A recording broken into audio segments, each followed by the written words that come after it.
individual ownership of property and individual contractual-based treatment of property, whereas the other two principal forms on the European continent, one was what we call the authoritarian family system, which was basically primogeniture, but also had parental control over adult children and unequal inheritance of property, combined with a ongoing obligation for the father of the family to provide support for the adult children, and what he calls the egalitarian nuclear family, which was prevalent in central France, southern England, and parts of Spain, southern Italy, and parts of Spain, which was marked by no parental control over adult children, but an absolute equal division of property among sons.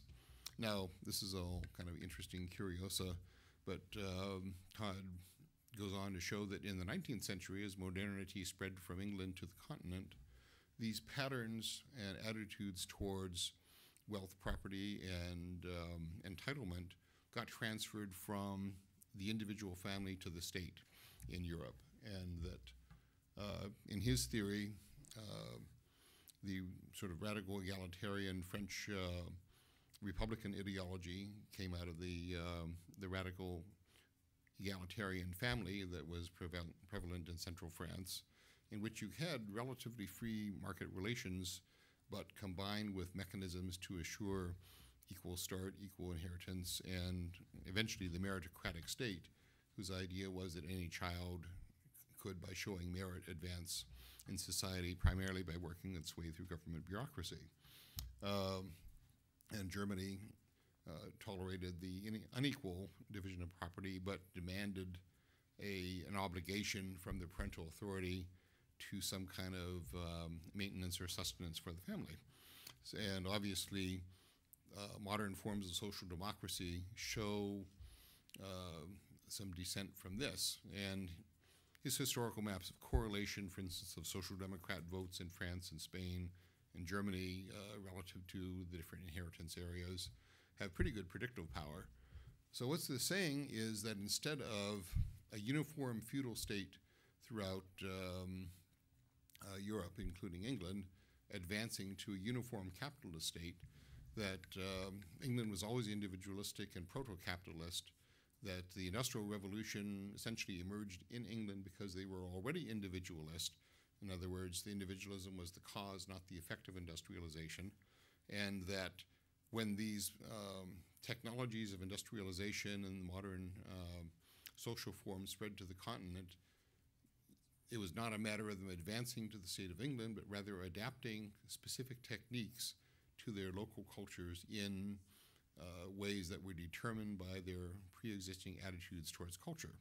So right from the start, although obviously France had a booming market economy by the 19th century, and you created people like Bastiat who had a perfectly good understanding of market economics, as quite obvious, and that Germany developed its own form of market capitalism.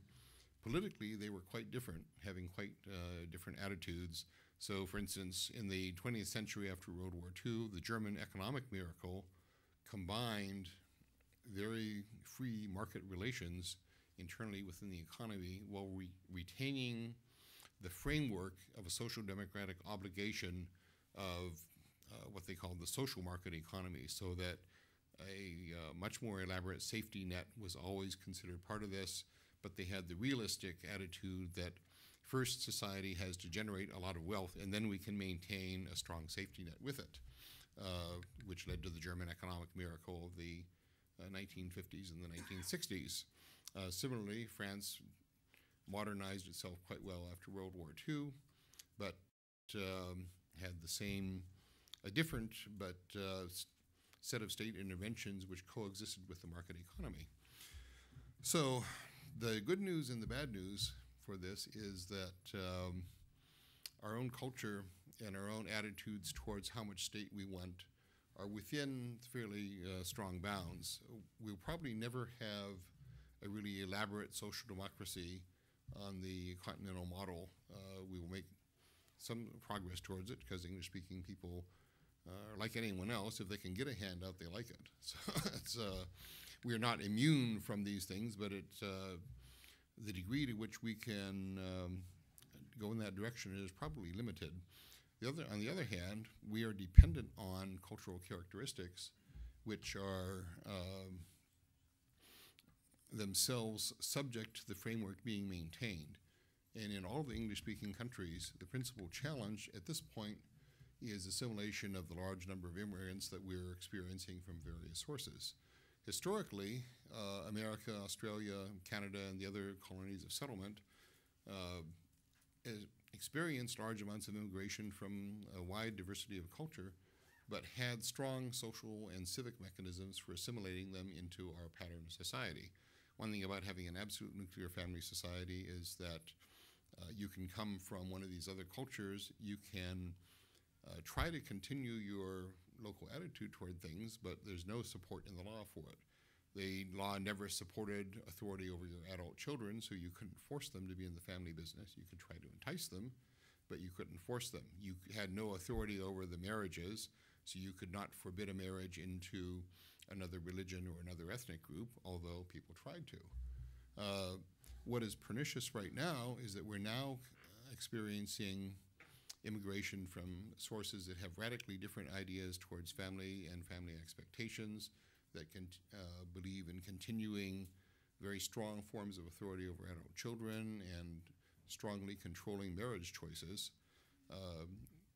Obviously, one of the big problems has been when families come from the Muslim countries that have strong expectations about this, when the daughters start dating outside of the culture, when they start trying to marry outside of the culture, and when they have behavioral norms which are outside of this culture, which are the standard Anglo-American, Australian norms on behavior, you have a resort toward violence up to and including the so-called honor killings. To the extent that we permit pockets of quite antithetical cultures to remain unassimilated inside our society, this erodes the entire framework that we depend on and begins to erode the assimilative mechanism which has been part of what has kept our culture strong and effective. So for me, part of the prescription for the future is to go back to the traditional assimilative mechanisms and to ensure that you do not have pockets in which intra-family violence is used to prevent people from accessing the choices which we've always considered part of everybody's heritage as free people in our societies. Given that we can maintain the fundamental cultural patterns that have been successful for us, the individualism and the very wide freedom of action combined with relatively small safety nets and relatively thin interventions, we should be fairly well placed for the 21st century. The English-speaking countries collectively have had a massive private sector new job creation over the last 30 years, whereas for instance, the non-English speaking parts of the European Union have had pretty much like a net zero new private job creation. For every new private job that has been created, one's been destroyed, and almost all the net job creation has been in the public sector. We are coming into an era of high innovation, although I agree that it is a non-utopian innovation that will not make everybody equal or happy. But there is very substantial innovation around the corners. Some technologies, for instance, involved with supersonic flight technology, which may allow some rebellion against the tyranny of distance, which would alone change Australia's situation. Nanotechnology has, among other possibilities, very cheap water desalination, which would also affect China quite a bit. The growth of desktop manufacturing, for instance, might very well undermine China's labor manufacturing advantage and cause a relative shift in emerging power. At the same time, making software even more valuable, which would cause a rise in the fortunes of India versus at least a hitch in the current path that China is on, although I also think the Chinese will be aggressive about adapting to any changes that will happen. The other consequence that falls out of this historical analysis is that over the long term, the most reliable international partners and allies for the English-speaking countries is probably each other, including not only the core ones in which these patterns were developed by settlement, but also the ones where it is diffusing in a sort of a more informal pattern through language and through being drawn into things like the international electronic communication media industries. Call centers, for instance, have caused a fundamental demographic shift in who in India is learning English. It used to be a upper middle class status marker.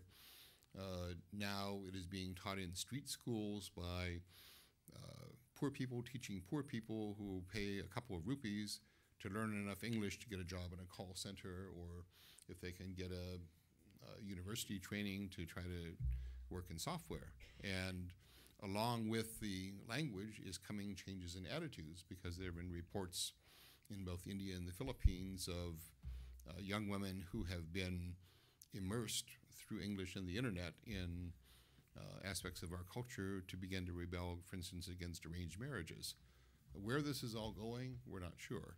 But given the fact that instead of a uniform progress according to prefixed lines, which Marx predicts and has become kind of a staple of modernist thought in general, what we see is a kind of a stovepipe structure of history in which the different culture areas each progress or each adapt to change as it occurs according to patterns determined by their own deep culture.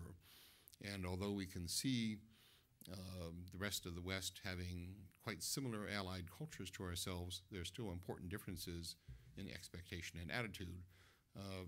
One obvious one is that in the United States, people are angry over the global financial crisis and its implications, but they're marching in the streets, to stop the government from borrowing and spending large amounts of money.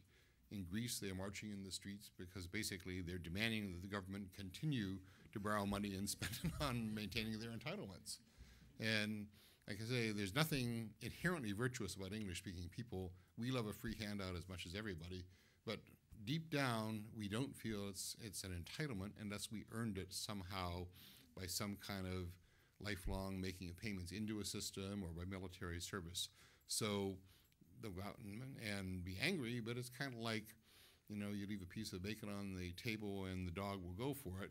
And if you catch him, it'll just kind of like, he won't be happy, but, he doesn't feel like he has an inherent entitlement. Whereas in some of the other cultures where you've transferred the familial expectation of entitlement from the parent to the state, the anger in the streets is genuine, and it's not just anger over the fact that, yes, it was nice to own a Mercedes and I want to keep on owning the Mercedes. It's like, Daddy has let me down. Daddy has not given me that which I am entitled to. And unless these kind of disconnects can be dealt with in some fashion, it's only going to cause a further downward spiral in those areas. Whereas, although America has done quite a few stupid things, we have at least the prospect of a readjustment and a rearrangement and a reemergence. Similarly, the UK, which has been at least equally profligate with its public accounts. So in some ways, we may end up emerging as the last nation standing after the fallout for the crisis is over. And I must say that actually Australia and Canada will probably lead the way because they have been better in their public accounts. There's a great deal more, obviously, out of this. You have the book, which has the bibliographies which underlie a lot of the claims that I have made and give you access to the authors and the titles. And I'm sure in the Q&A, we will have a chance to follow these some more. So forward the Anglosphere and advance Australia fair. Thank you.